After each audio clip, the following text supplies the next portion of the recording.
കണ്ടിട്ടുണ്ടാവും certain herbivorous ആയിട്ടുള്ള animals like cows, goats, deers. ഇവരൊക്കെ അവരുടെ ലേഷർ ടൈമുകളിൽ, അതായത് അവർ ഫുഡ് ഇൻടേക്ക് ചെയ്യാത്ത സമയത്ത് കണ്ടിന്യൂസ് ആയിട്ട് ചൂ ചെയ്തിരിക്കുന്നത് നിങ്ങൾ കണ്ടിട്ടുണ്ടാവും. ഈ ഒരു പ്രോസസ്സിനെ വിളിക്കുന്ന പേരാണ് റൂമിനേഷൻ എന്ന് പറയുന്നത്. ഇത് പൊതുവെ കാണിക്കുന്ന ആനിമൽസിനെ വിളിക്കുന്ന പേരാണ് റൂമിനൻസ് എന്ന് പറയുന്നത്. അപ്പോൾ ഇവരുടെ ഒരു റൂമിനൻസിന്റെ ഒരു ക്യാരക്ടറിസ്റ്റിക് ക്യാരക്ടറാണ് അവരുടെ 4 ചേമ്പേർഡ് ആയിട്ടുള്ള സ്റ്റൊമക്ക്. ഈ 4 ചേമ്പറുകൾ ഏതൊക്കെയാണെന്നുള്ളത് നമുക്ക് നോക്കാം. റെറ്റിക്കുലം ഉണ്ട്, റൂമൻ ഉണ്ട്, ഒമേസ് ഉണ്ട്, അബൊമേസ് ഉണ്ട്. ഇത്തരത്തിലുള്ള 4 ചേമ്പേർഡ് ആയിട്ടുള്ള സ്റ്റൊമക്ക് റൂമിനൻസിന് കാണിക്കുന്ന ഒരു ക്യാരക്ടറിസ്റ്റിക്സ് ആണ്.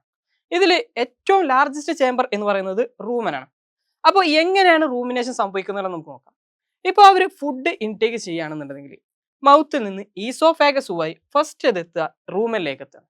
റൂമനിൽ വെച്ചിട്ട് partial digestion of cellulose and hemi cellulose takes place. അതായത് നമുക്കറിയാം ഇവർ ഇൻടേക്ക് ചെയ്യുന്ന എന്താ, പ്ലാന്റ് പാർട്ടിക്കിൾസ് ആണ്. അപ്പോൾ പ്ലാന്റ് സെല്ലുകളിൽ എന്തുണ്ട്, സെൽവാൾ ഉണ്ട്. Cell wall is made up of cellulose.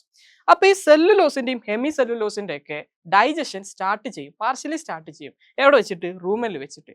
അതിനുവേണ്ടി റൂമനിൽ ഒരുപാട് ഡൈജസ്റ്റീവ് എൻസൈംസ് ഉണ്ട്. ആ എൻസൈംസ് ഉപയോഗിച്ചിട്ട് ഇതിൻ്റെയൊക്കെ ഡൈജഷൻ സ്റ്റാർട്ട് ചെയ്യും. വൺസ് ഇത് സ്റ്റാർട്ട് ചെയ്തതിന് ശേഷം അതൊരു കട്ട് ഫോമിലേക്കാക്കി മാറ്റിയതിന് ശേഷം അത് തിരിച്ച് വീണ്ടും മൗത്തിലേക്ക് എത്തും. മൗത്തിലെത്തിയതിനു ശേഷം വീണ്ടും ഇവർ ഇതെന്താ, ചൂ ചെയ്യും.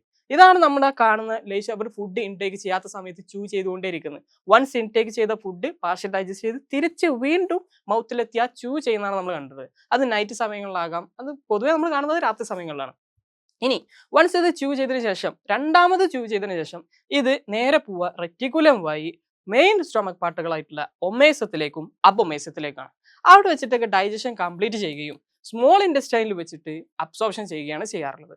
അപ്പോൾ ഇതിൻ്റെ ഒരു പാത്വേ എന്ന് പറഞ്ഞാൽ oesophagus, rumen to again mouth to oesophagus via reticulum via omasum to abomasum to small intestine. അപ്പോൾ ഇതാണ് ഇതിൻ്റെ ഒരു പാത്വേ എന്ന് പറയുന്നത്.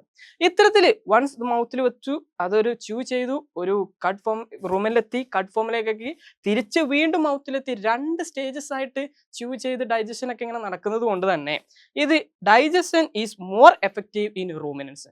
ഇത് എഫക്റ്റീവ് ആയിട്ട് ഡൈജഷൻ നടക്കുന്നതിന് വേണ്ടിയിട്ട് എന്ത് സഹായിക്കുന്നുണ്ട്, ഈ ഒരു റൂമിനേഷൻ എന്ന് പറഞ്ഞ ഒരു പ്രോസസ്സ് നടക്കുന്നുണ്ട്. അപ്പോൾ ഈ റൂമിനൻസിൽ കാണുന്ന ക്യാരക്ടറിസ്റ്റിക്സ് ആയിട്ടുള്ള ഒരു ക്യാരക്ടറാണ് എന്തെന്ന് പറയുന്നത്, 4 ചേമ്പേർഡ് ആയിട്ടുള്ള സ്റ്റൊമക്ക്. അതിൽ ഏറ്റവും ലാർജസ്റ്റ് ആയിട്ടുള്ള ചേമ്പർ ഏതാണ്, റൂമനാണ് ഏറ്റവും ലാർജസ്റ്റ് ആയിട്ടുള്ള ചേമ്പർ.